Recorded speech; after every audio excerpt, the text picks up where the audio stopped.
Good morning, everyone. Welcome to Big Bite Baits on Rig It With a Coach Sunday version. Jordan, I hope you're doing well today.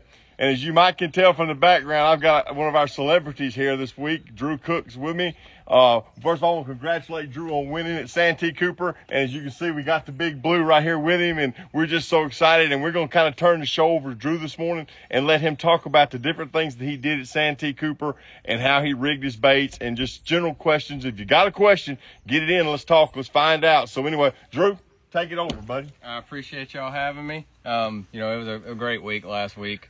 We won it wire to wire, century belt, the whole nine. And I caught pretty much everything I weighed in, on a fighting frog, tilapia magic, sight fishing. Most of them were on the 4-inch, but I did catch some on the 5-inch. My setup was pretty, equal in both. 22-pound sunline shooter, had a 1/4 ounce on the 4-inch and 4/0 G finesse heavy cover worm hook. But I did catch some on the 5-inch, whenever I couldn't see the male and the female, whenever I didn't know which one bit it. If I was a little bit further away or if they were a little bit deeper or something like that, I'd use that 5-inch, just trying to get that female to bite it before the male would. So I'm fixing to rig up my setup with what I caught them on last week. We're gonna go through everything from start to finish. So I had a peg on everything. So with these little bobber stops like this, you just kind of go through the little hole and then pull the thing over it like so. And I always wet it because I don't want it to burn it. But I had a 3/8 ounce tungsten on the 5-inch, and this is a 5/0, the new G Power hook from Gamakatsu. It fits this bait really well, and when I had them hooked, I had them hooked. So I don't know the name of this knot, it's the knot that got me here. It's the knot I've tied since I was a little kid, but you go through the eye twice and then kind of hold it down. And it's just the one that your granddad taught you probably.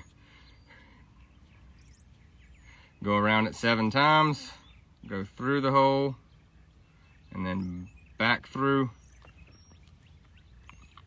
wet it, cinch it down. And what that knot does and why I like it is it's around the eye twice, so it's got a little bit of give in there whenever you set the hook, so that way not gonna break as easy.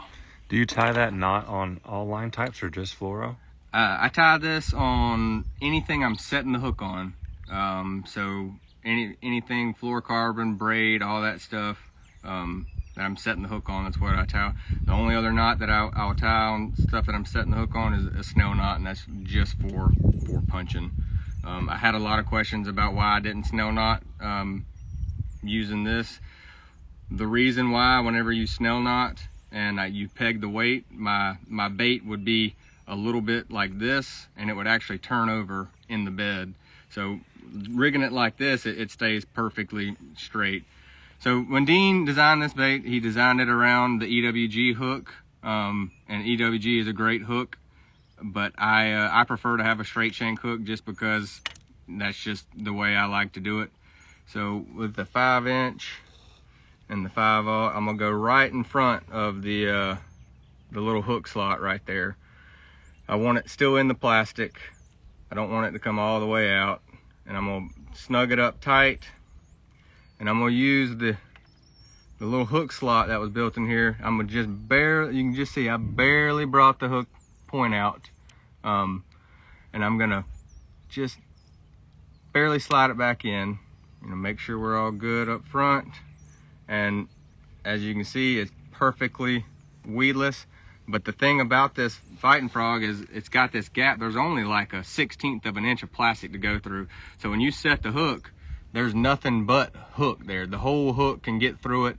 There's not a whole lot of plastic in the way, and that's why the hookup ratio and your hookup to land ratio is so much better with this bait over any other bait. But so I would take it, have that tighten down on it with the peg, and would keep the bait in the bed and actually have slack in my line and beat the bottom of my rod tip or my rod butt, and that's just moving that line, and the bait's just sitting in the bed, but all these appendages, they're just moving, but the bait's staying, you know, in the sweet spot, but everything's moving. That's what was making those females, you know, react to it and bite it. And I always want them to eat it off the bottom, because whenever they eat it off the bottom, you get them better, and it seems like you hook them right in the top of the mouth. And you know, most of the ones that I caught this week were hooked really well. And you know, that was it. I had the 4-inch and the 5-inch, and that was my go-to. I did catch 2 off of the new Trick Stick Sensation, which should be coming out here around May. That's a bad deal. The whole line of baits that are fixing to come out are really top notch. But that was my setup. I had a 754 Ecstasy on the 5-inch and the 744 Champion Extreme Dobbins rods on the 4-inch. And as you noticed, you probably saw, I don't have stiff rods. They're not stiff. They've got a lot of tip to them. And that helps it whenever I'm beating it. It's just like the boxing people that are hitting the little bags, how it's going and coming back. That's the same thing my rod tip's doing, so it's shaking twice as much when I'm, you know, putting half the effort in. So that was the key. Here's a little bit of carnage from last week. This is just from the last 2 days of the tournament, and got us one of these. Doing what I love to do, using what I love to use, and it was a great week.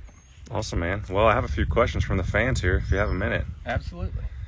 All right, let's see. My first one I'll ask from Chandler Allred. He wants to know, what is your personal best bass? My personal best bass is 1484.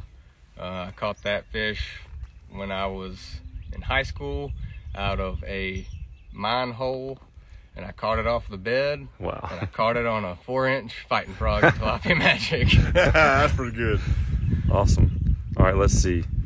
Now, I might know the answer to this. August wants to know, what is the coolest trophy you have ever won? Definitely this one. Yeah. Are there any other? I would say the runner-up would be the Bass Brawl belt that me and Mark Zona won. You know, we laid the smackdown on Davey Height and Drew Benton and won the one and only Bass Brawl.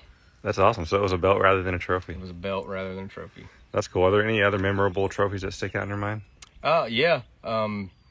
You know, obviously my Rookie of the Year trophy is a big deal, but me and my dad, we fish one bass tournament a year together, and it's the Talquin Open on Lake Talquin where I grew up, and it was so hard to win that tournament. It was just like a nemesis almost. I think we came in second probably 4 or 5 times, third a couple times. In 2019, we finally won it, and we caught them all off bid. We had a great tournament. But that one's pretty special because we've got, you know, all the second and third place finishes, and finally to win the one, it was pretty cool. Awesome. Trenton Lacey wants to know your favorite colors for bed fishing.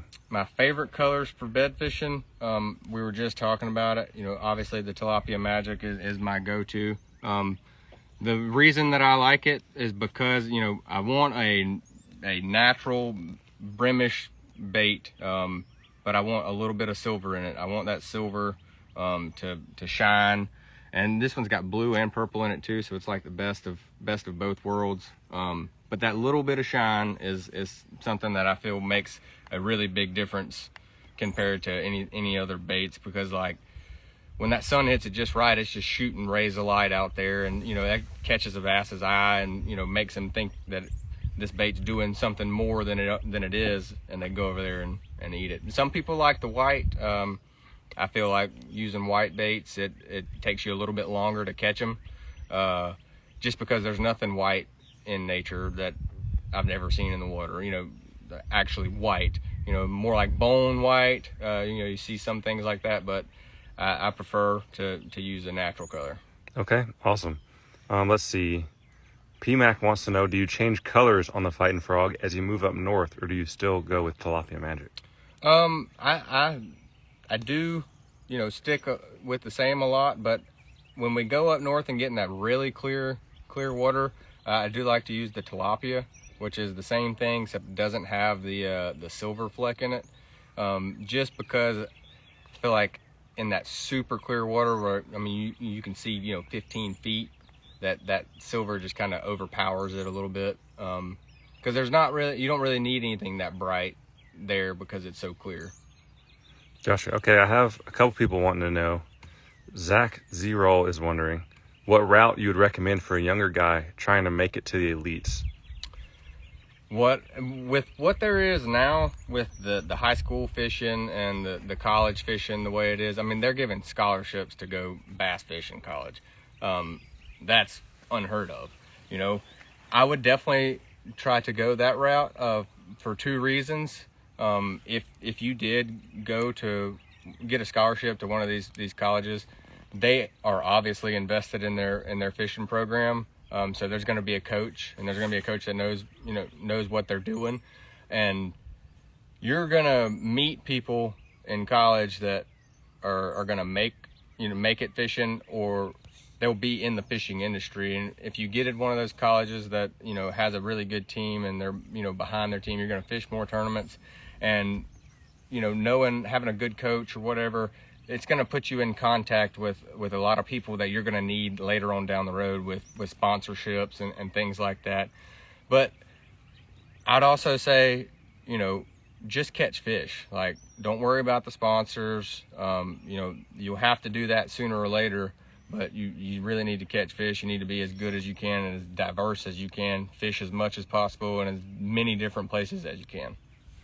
Awesome. Appreciate that. DW Garner wants to know, when will the cut line be out on that tournament that you won? The cut line for the Classic should go up tomorrow, and I'm hoping that the next Monday we'll have the cut line for the Santee Cooper. Okay, and for those who don't know, can you tell them about the cut line a little bit? Yeah, so the cut line is me and Drew Benton. We video all of our tournaments. It's kind of behind the scenes, like how we practice, what we look for, and then the ups and downs of the life of bass fishing. Missing cuts, making cuts, having a few things go wrong, losing a fish. I mean, it's unbelievable losing one bass, what it can do to the outcome of the tournament. And you don't get to see that stuff. A lot of times you get to see just the good stuff, from Bassmaster or whatever. So this is it's a YouTube channel that we put the tournaments on and show you straight up what it's like. Staying in podunk houses, and there's three of us living or staying in a 1-bedroom place. Making it work, seeing what the struggle's about. And so if you haven't yet, go up there, subscribe, like, and I think there's pretty good videos. Yeah, for sure, man. All right, I thought this was an interesting question from Down South Fisherman. How does it feel? I'm assuming he's talking about winning a tournament.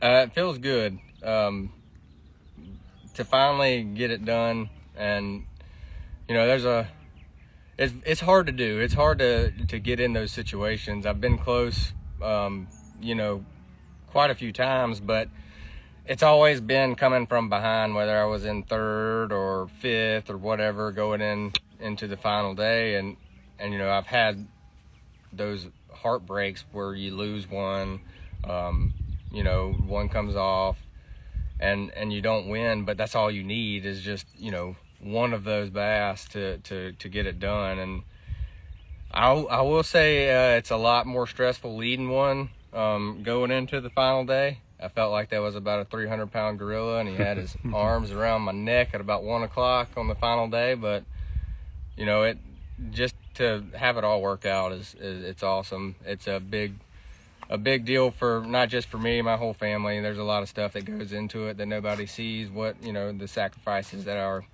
family makes, and we all won. It was a big deal, and I was fortunate enough to have a bunch of friends and stuff come up there for it, and it was a good feeling. Yeah, no doubt. Congratulations, man.